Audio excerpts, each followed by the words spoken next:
Bonjour, bienvenue à tous, bienvenue sur Investissement Conseil. Notre invité du jour, c'est Christophe Motta. Bonjour Christophe. Bonjour Fabrice. Le fondateur et patron de Wizio, Oui, avec c'est un ça. W, qu'on peut dire Visio également. Oui, nos clients disent plutôt Wizio, même si nous, au départ, on l'a créé avec la marque Visio. D'accord. On vous a reçu l'année dernière, Christophe, pour découvrir votre solution, un CRM boosté à l'intelligence artificielle, on s'en souvient, on va en reparler. Comment vous définiriez Wizio aujourd'hui ? Visio a évolué, c'est toujours un CRM, mais on est un CRM expert. C'est-à-dire que nos clients aujourd'hui ne cherchent plus tellement un outil pour gérer des contacts. Oui. Ce qu'ils cherchent, c'est plutôt un outil qui va les aider à gérer l'architecture globale et le flux de connaissances, de conformité de leurs clients. Donc on est plutôt dans une organisation d'architecture que plus dans le pur CRM de gestion de contact. D'accord, parce que c'est vrai que les solutions CRM, elles sont pléthores, elles sont connues, il y a des grands noms, mais vous avez fait un petit pas supplémentaire, même un grand, c'est d'adapter complètement et surtout avec une brique, celle de la conformité. Expliquez-nous. C'est vrai, c'est vrai. Alors d'ailleurs, on a reçu le trophée Patrimonial Audit et Conformité, la dernière édition. En fait, la conformité fait partie d'un cycle. Il faut savoir que, et je pense qu'on aura l'occasion d'en reparler, le vrai sujet pour la gestion de patrimoine et le conseil, c'est le défaut de conseil, justement. Et dans ce cadre-là, on se rend compte qu'on a besoin d'organiser toute une chaîne, architecturer une chaîne, c'est vraiment notre métier, qui va de la connaissance, et qui intègre la conformité juste après, derrière on va dire la souscription, et puis derrière l'agrégation, et puis ensuite on revient en général sur le conseil, la connaissance. Et la conformité englobe tout ça. Et quand on ne suit pas bien ça, quand il y a une rupture dans cette chaîne, eh bien c'est là où on va avoir un défaut de conformité et faire porter un vrai risque au conseiller, puisque c'est lui qui s'engage d'ailleurs à titre civil. Et donc nous, on est là pour le sécuriser. Ouais, le conseiller en gestion de patrimoine, par rapport à son client, il doit toujours être au courant finalement et pouvoir prouver également qu'il a bien donné le bon conseil au bon moment. C'est ça, c'est-à-dire qu'on a des logiques de traçabilité extrêmement fortes, et puis de pouvoir effectivement justifier de la qualité de son conseil. Donc ce qu'on cherche quand on est conseiller en gestion de patrimoine, c'est vraiment avoir une logique d'accompagnement global. En général, d'ailleurs, quand on fait de la gestion de patrimoine, Oui. c'est pas ponctuel. On accompagne le client tout au long de sa vie. Donc c'est vrai qu'on a besoin d'avoir toute la fluidité dans ce parcours-là. Christophe, si on prend un exemple très concret, aujourd'hui on sait très bien, c'est la folie des produits structurés, les Ouais. conseillers en gestion de patrimoine en proposent beaucoup. Quand tout va bien, il n'y a pas de souci. S'il y avait un accident de marché, s'il y avait peut-être des gens qui revenaient vers leur conseiller ou qui se plaignaient pour dire, voilà, moi j'ai été mal conseillé, j'avais pas compris les risques, etc. Comment Visio peut prévenir ce genre de Alors risque ? on arrive justement sur cette logique de traçabilité. Il faut savoir que le juridique est parfaitement organisé. Souvent, pour beaucoup, malheureusement, c'est assez obscur la manière dont il faut faire le DER, la lettre de mission, les questionnaires, profil de risque, profil ESG, la lutte anti-blanchiment, l'adéquation.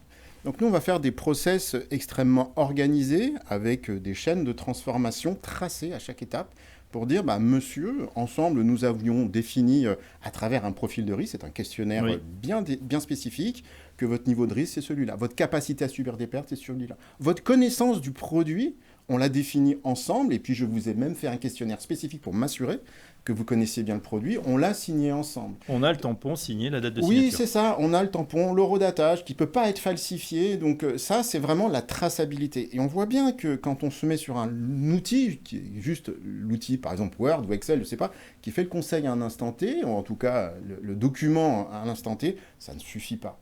Parce que ce dont on a besoin, c'est de cette traçabilité dans le process et donc cette architecture globale. Et pouvoir modifier aussi assez facilement, sans refaire peut-être toute la paperasse entre guillemets. C'est pas un instantané, c'est-à-dire que c'est pas parce qu'à un moment donné je m'y connais bien ou moins bien, ou que j'ai une capacité, je perds mon emploi, on m'a fait souscrire un produit à risque, il faut que le conseiller, d'ailleurs il en a l'obligation, puisse revenir régulièrement, et au moins une fois par an, sur la connaissance, et montrer que la dernière fois il a sollicité son client pour mettre à jour, peut-être d'ailleurs que son client ne lui a pas répondu.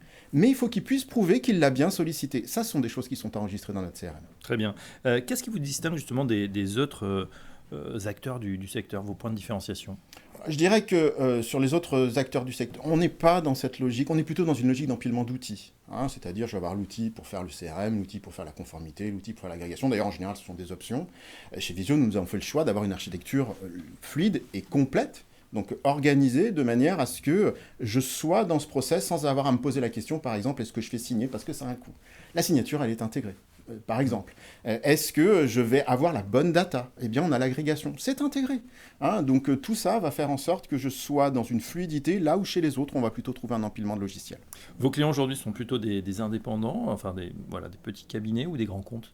On a les deux. On a les deux. Typiquement, si je prends le groupe Valoria, c'est un client, donc c'est plusieurs centaines de comptes qui nous a choisis pour notre expertise, pour notre capacité également à les accompagner dans la conduite du changement. Donc, cette notion de conduite du changement, d'expertise, de pouvoir parler non seulement à des gens qui connaissent le logiciel, mais le métier, on le fait depuis 2021, ça c'est des choses qu'on va voir chez les grands comptes. Et naturellement, l'essentiel de notre clientèle, ce sont des gens, des cabinets à taille humaine. Il y en a beaucoup et eux viennent chercher d'autres choses, particulièrement ces parcours que je viens d'évoquer. On reparle évidemment du sujet du moment, l'intelligence artificielle qui devrait remplacer tous les logiciels. On s'en souvient dans les études récentes, en tout cas dans les papiers récents. Comment vous intégrez, comment vous servez de l'intelligence artificielle aujourd'hui ? Alors l'intelligence artificielle, on s'en sert de deux manières. C'est une révolution, c'est indéniable. D'ailleurs, quand on lit tous les derniers papiers, je pense que c'est très anxiogène pour nos clients, les conseillers en gestion de patrimoine. Je crois qu'il faut qu'ils gardent à l'esprit une chose. C'est très important, c'est que dans tous les cas, ils sont responsables de leurs conseils, quel que soit l'outil qu'ils utilisent, sans ou avec intelligence artificielle. Et ça, c'est très important. Ça veut dire que quand on est responsable du conseil, on prend la décision de ce que ne fait précisément pas l'intelligence artificielle. Il ne faut jamais laisser l'intelligence artificielle décider. Donc nous, on a fait le choix plutôt de mettre la data au centre et d'entraîner des moteurs locaux sur la data, on la sécurise. Voilà. Donc ça, c'est le choix que nous avons fait. Par contre, vous avez raison, il y a tellement de choses qui arrivent en matière d'expertise, d'accompagnement, d'outils qui vont aider le conseiller à être efficace dans son travail au quotidien. Tous ces outils-là, nous, on a décidé pour le moment, en tout cas, de les travailler avec des experts, Figen en particulier, qui est une très belle plateforme, un Français qu'il faut vraiment soutenir, je crois que tout l'écosystème est derrière lui, et qui est connecté en API. C'est-à-dire que c'est très fluide. Hein. Je parlais tout à l'heure de parcours. On est en API, je choisis de pousser la data chez Figen. C'est moi qui choisis, parce que c'est moi qui en suis responsable. Et ensuite, je vais avoir accès à de l'expertise complémentaire. Voilà, l'expertise en tout cas qui est entraînée vraiment sur les dernières... publications juridiques, par exemple. Exactement. C'est pas global comme certains modèles qui sont un peu fourre-tout, on va dire. Exactement, c'est exactement ça. Ce sont des spécialistes, et ce qu'il faut reconnaître d'ailleurs, Vincent Aurès fait un travail formidable aujourd'hui, à la fois de démocratisation, mais également d'expertise. Il connaît le domaine, c'est lui aussi un expert de son domaine, c'est pas qu'un technicien. Et ça, c'est très important dans nos métiers, bien comprendre que là où nous nous positionnons, ce n'est pas que de la technologie, pas du tout. Il faut de l'expertise à côté. Voilà, donc le CRM avec l'expertise et une pincée d'intelligence artificielle, c'est ce que propose donc Visio aujourd'hui. Merci Christophe Motta. Merci Fabrice. Je rappelle que vous êtes le patron fondateur de Visio. À très bientôt sur Investissement Conseil. Au revoir.